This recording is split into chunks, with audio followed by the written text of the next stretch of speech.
श्री शिव महापुराण विदेश्वर संहिता। प्रयाग में सूत जी मुनियों का तुरंत पाप नाश करने वाले साधन के विषय में प्रश्न। जो आदि और अंत में तथा मध्य में भी नित्य मंगलमय है, उनकी समानता अथवा तुलना कहीं भी नहीं है। जो आत्मा के स्वरूप को प्रकाशित करने वाले देवता परमात्मा है, जिनके 5 मुख है और जो खेल ही खेल में अनायास जगत की रचना, पालन और संहार तथा अनुग्रह एवं तिरोभाव रूप 5 प्रबल कर्म करते हैं, उन सर्वश्रेष्ठ अजर अमर ईश्वर अंबिकापति भगवान शंकर में मन ही मन चिंतन करता हूँ। व्यास जी कहते हैं, जो धर्म का महान क्षेत्र है और जहाँ गंगा यमुना संगम हुआ है, उस परम पुण्यमय प्रयाग में जो ब्रह्मलोक का मार्ग है, सत्यव्रत में तत्पर रहने वाले महातेजस्वी महाभाग महात्मा मुनियों ने एक विशाल ज्ञान यज्ञ का आयोजन किया। उस ज्ञान यज्ञ का समाचार सुनकर पौराणिक शिरोमणि व्यास शिष्य महामुनि सूत जी वहां मुनियों का दर्शन करने के लिए आए। सूत जी को आता देख वे सब मुनि उस समय हर्ष से खिल उठे और अत्यंत प्रसन्नचित्त से उन्होंने उनका विधिवत स्वागत सत्कार किया। तत्पश्चात उन प्रसन्न महात्माओं ने उनकी विधिवत स्तुति करके विनयपूर्वक हाथ जोड़कर उनसे इस प्रकार कहा, सर्वज्ञ विद्वान रोमहर्षणी जी, आपका भाग्य बड़ा भारी है। इसी से आपने व्यास जी के मुख से अपनी प्रसन्नता के लिए ही संपूर्ण पौराणिक विद्या प्राप्त की है, इसलिए आप आश्चर्य स्वरूप कथाओं के भंडार है। ठीक उसी तरह जैसे रत्नकार समुद्र बड़े बड़े सारभूत रत्नों का आकार है, तीनों लोकों में भूत वर्तमान भविष्य तथा और भी जो कोई वस्तु है वह आपसे अज्ञात नहीं। आप हमारे सौभाग्य से इस यज्ञ का दर्शन करने के लिए यहाँ पधारे गए हैं और इसी व्यास जी से हमारा कुछ कल्याण करने वाले हैं। क्योंकि आपका आगमन निरर्थक नहीं हो सकता, हमने पहले भी आपसे शुभाशुभ तत्व का पूरा वर्णन सुना है, किंतु उससे तृप्ति नहीं होती। हमें उसे सुनने की बारंबार इच्छा होती है। उत्तम बुद्धि वाले सूत जी, इस समय हमें एक ही बात सुननी है। यदि आपका अनुग्रह हो तो गोपनीय होने पर भी आप उस विषय का वर्णन करें। घोर कलयुग आने पर मनुष्य पुण्य कर्म से दूर रहेगा, दुराचार में फंस जाएगा और सबके सब सत्य भाषण से मुंह फेर लेंगे,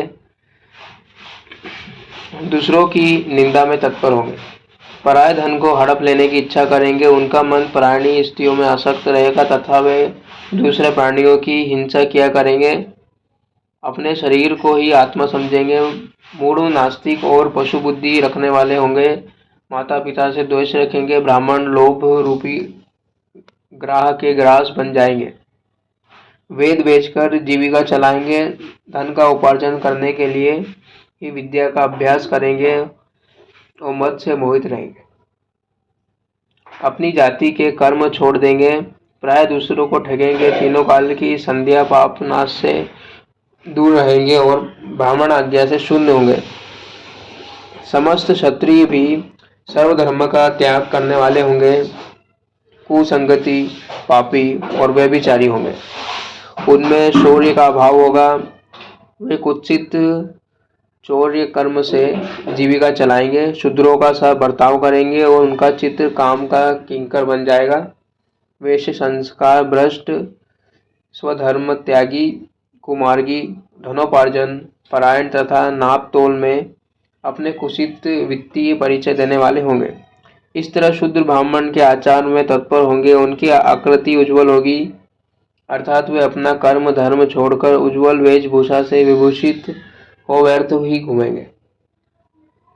वो स्वभावतः अपने धर्म का त्याग करने वाले होंगे, उनके विचार धर्म के प्रतिकूल होंगे, वे कुटिल और द्विज निंदक होंगे, यदि धनी हुए तो कुकर्म में लग जाएंगे, विद्वान हुए तो वाद विवाद करने वाले होंगे, अपने को कुलीन मानकर चारों वर्णों के साथ वैवाहिक संबंध स्थापित करेंगे, समस्त वर्णों को अपने संपर्क से भ्रष्ट करेंगे। वे लोग अपनी अधिकार सीमा से बाहर जाकर द्विजोचित सत्कर्म का अनुष्ठान करने वाले होंगे। कलयुग की स्त्रियां प्रायः सदाचार से भ्रष्ट होगी, पति का अपमान करने वाली होगी, सास ससुर से द्रोह करेगी, किसी से भय नहीं मानेगी, मलिन भोजन करेगी, कुत्सित हाव भाव में तत्पर होंगी, उनका शील स्वभाव बहुत बुरा होगा, वे अपने पति की सेवा में सदा ही विमुख रहेगी। सूत जी, इस तरह जिनकी बुद्धि नष्ट हो गई है, जिन्होंने अपने धर्म का त्याग कर दिया है, ऐसे लोगों को इहलोक और परलोक उत्तम गति कैसे प्राप्त होगी? इसी चिंता से हमारा मन सदा व्याकुल रहता है। परोपकार के समान दूसरा कोई धर्म नहीं। अतः जिस छोटे से उपाय से इन सबके पापों का तत्काल नाश हो जाए, उसे इस समय कृपापूर्वक बताइए, क्योंकि आप समस्त सिद्धांतों के ज्ञाता है। व्यास जी कहते हैं, उन भावी वात्मा मुनियों की बात सुनकर सूत जी मन ही मन भगवान शंकर का स्मरण करके उनसे इस प्रकार बोले।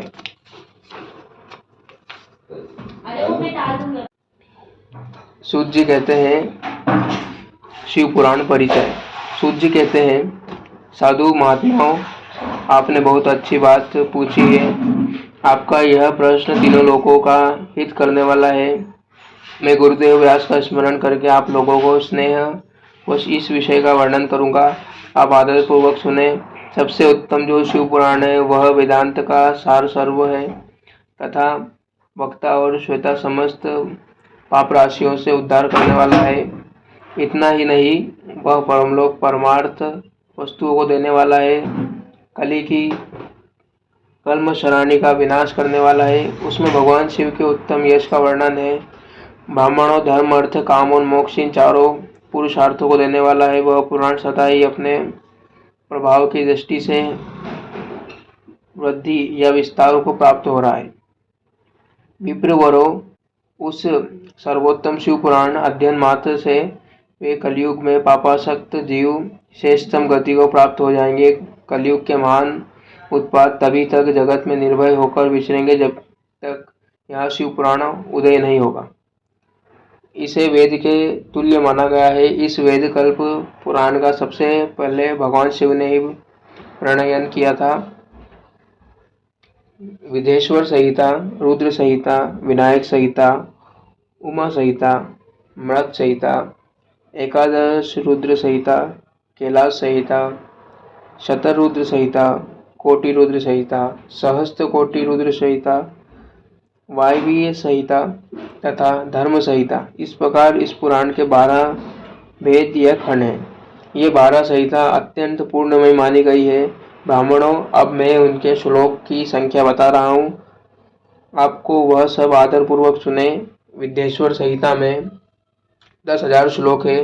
रुद्र संहिता, विनायक संहिता, उमा संहिता और मात संहिता, इनमें से प्रत्येक में 8-8 हजार श्लोक हैं। ब्राह्मणों, एकादश संहिता में 13,000, कैलाश संहिता में 6,000, शतरुद्र संहिता में 3,000, कोटिरुद्र संहिता में 9,000, सहस्त्र कोटिरुद्र संहिता में 11,000, वैवीय संहिता में 4,000 तथा धर्म संहिता में 12,000 श्लोक हैं।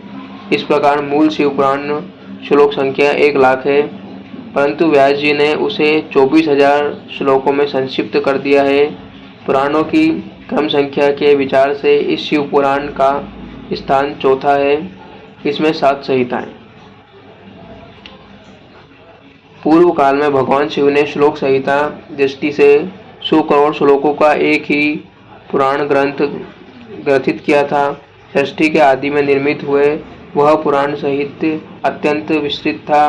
फिर द्वापर आदि युगों में द्वैपायन, व्यास आदि महर्षियों ने जब पुराण का 18 भागों में विभाजन कर दिया, उस समय संपूर्ण पुराणों का संक्षिप्त स्वरूप केवल 4 लाख श्लोकों का रह गया। उस समय उन्होंने शिव पुराण का 24,000 श्लोकों में प्रतिपादन किया। यही इसके श्लोक की संख्या है। यही वेद तुल्य पुराण 7 संहिताओं में बटा हुआ है। इसकी पहली संहिता नाम विद्येश्वर संहिता है, दूसरी रुद्र संहिता समझनी चाहिए, तीसरी का नाम शतरुद्र संहिता है, चौथी का नाम कोटि रुद्र संहिता है, पांचवी उमा संहिता है, छठी कैलाश संहिता है और सातवीं का नाम वैवीय संहिता है। इस प्रकार से यह 7 संहिताएं मानी गई है। इन 7 संहिताओं में युक्त दिव्य शिव पुराण वेद के तुल्य प्रमाणित तथा सबसे उत्कृष्ट गति प्रदान करने वाला है। यह निर्मल शिव पुराण भगवान शिव के द्वारा ही प्रतिपादित है। इसे शिरोमणि भगवान व्यास ने संक्षेप संकलित किया है। यह समस्त जीव समुदाय के लिए उपकार के विविध तापों का नाश करने वाला है, तुलना रहित एवं सत्पुरुषों को कल्याण प्रदान करने वाला है। इसमें वेदांत विज्ञानमय प्रधान तथा निष्कष्ट निष्काम धर्म प्रतिपादन किया गया है। यह पुराण ईर्ष्या रहित अंतःकरण वाले विद्वानों के लिए जानने की वस्तु है। इसमें श्रेष्ठ मंत्र समूहों का संकल्प है तथा धर्म, अर्थ और काम इस त्रिवर्ग की प्राप्ति के लिए साधन का ही वर्णन है। यह उत्तम शिव पुराण समस्त पुराणों में श्रेष्ठ है। वेद वेदांतों में वेद रूप में विलसित परम वस्तु परमात्मा इनमें गान किया गया है। जो बड़े आदर से इसे पढ़ता है, सुनता है, वह भगवान शिव का प्रिय होकर परम गति को प्राप्त कर लेता है। अगले पार्ट के लिए हमारे साथ जुड़े रहें। कथा का आनंद लीजिए, परमानंद लीजिए। ओम नमः शिवाय।